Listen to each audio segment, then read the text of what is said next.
Bem, gente, estou de volta. Fiquei um certo tempo afastado por uma questão de saúde e de outras coisas mais e resolvi voltar. Fiquei afastado, mas as coisas não pararam, né? O Brasil é muito dinâmico em termos de notícias, de informações, e cada dia informações novas e informações que não são, em boa parte das vezes, não muito boas.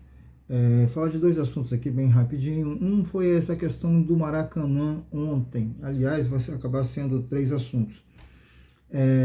Brasil e Argentina sempre teve uma rixa muito forte em futebol, e até mesmo os povos, né? Os povos argentinos e os povos, o povo argentino e o povo brasileiro não, não se aceitam muito. Essa é uma verdade que não adianta a gente discutir. E ontem no Maracanã, por uma incompetência da CBF, mais uma incompetência da CBF, houve aquele problema todo. Como que se vai misturar uma torcida argentina com a torcida brasileira? Depois da Argentina ter perdido um título aqui no nosso território há menos de um mês, aliás, há 15 dias atrás, pouco mais de 15 dias atrás, aí a CBF acha interessante colocar essas duas torcidas juntas. A incompetência, muita incompetência, e parece falta até de conhecimento de fatores históricos, porque são adversários históricos. Outra coisa é a falta de educação do povo brasileiro em vaiar um hino de uma outra nação. Isso é falta de educação, isso não é bacana, não.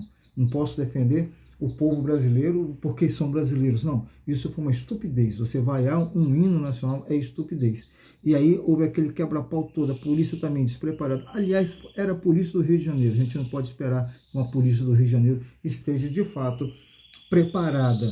E apresentando um futebol não tão positivo assim, o Brasil acabou perdendo o jogo e ainda passando essa vergonha, dessa confusão em pleno Maracanã. A CBF empurrou para a administração do Maracanã a culpa, a administração, por sua vez, repassa para a polícia, que por sua vez repassa para a CBF, e ninguém tem razão. Essa é que é a verdade. Nem a torcida brasileira que estava lá, que vaiou um hino, também não tem razão.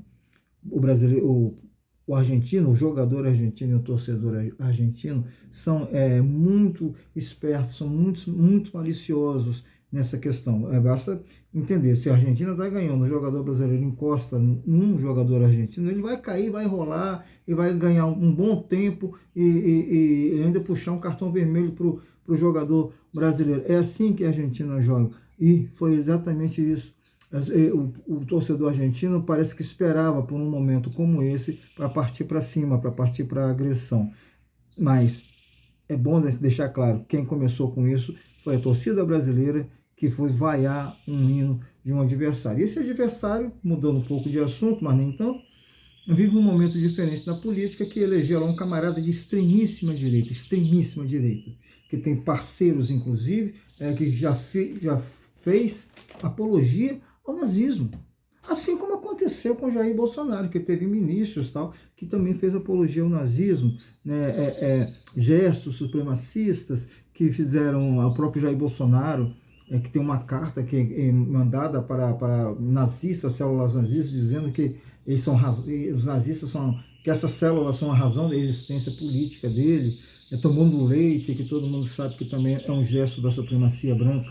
Enfim, assim como eles, o Milei também ganhou do lado de lá. E já começa, por exemplo, a Diana Montino, que possivelmente será líder do governo dele, ou pode até assumir um cargo também, em relação ao casamento homoafetivo. Ela disse que é como piolho. Se você não quer tomar banho e quiser encher a sua cabeça de piolho, o problema é seu. Ninguém tem que ser contra, mas é um problema seu. Ou seja, comparou essa questão de um casamento homoafetivo com a falta de higiene, com piolhos.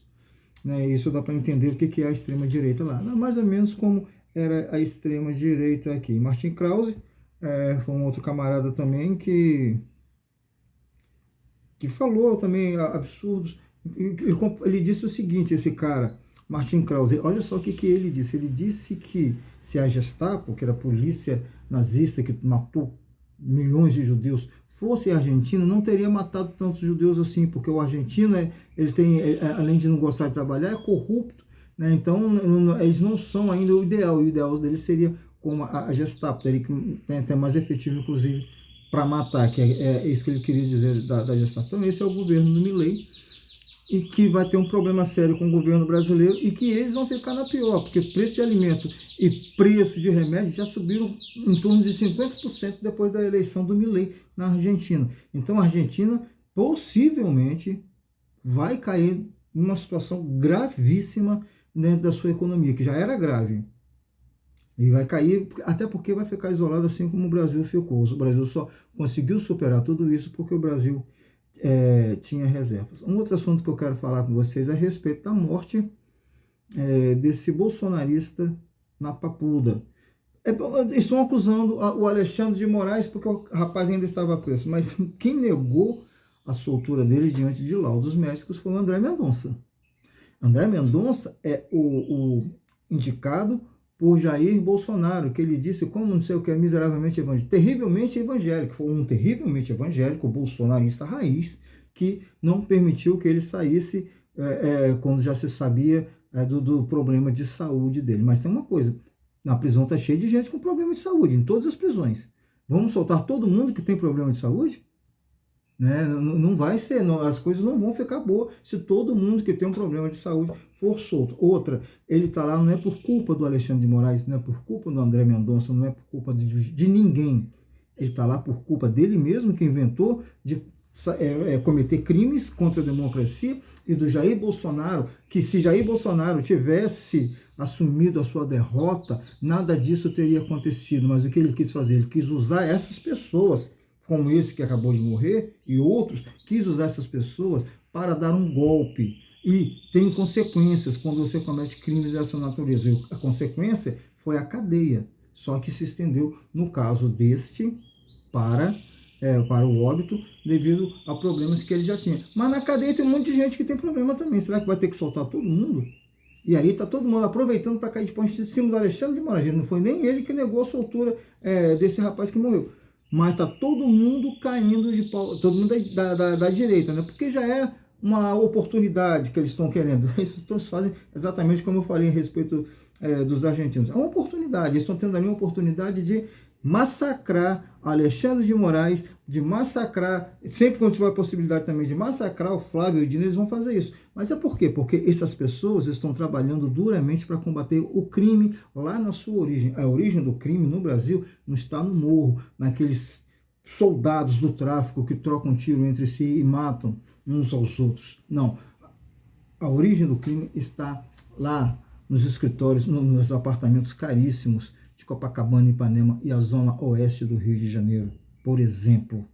E aí é que está sendo combatido. Essa gente está desesperada, porque esses camaradas que fazem parte dessas organizações criminosas caríssimas financiam a campanha de muita gente da extrema direita. Então é lamentável, a gente lamenta a morte desse rapaz, mas ele não deveria ter se metido no que se meteu. Nem ele, nem os outros, centenas de outros que estão lá pelo crime contra a democracia e os outros diversos crimes que essas pessoas cometeram e por isso estão presas. Não deve se soltar só porque está doente. Infelizmente, essa é a regra. Bem, gente, fico por aqui. Peço para vocês curtirem o vídeo, se inscrever no canal, compartilhar, para a gente continuar fazendo esse trabalho. Um grande abraço a todos.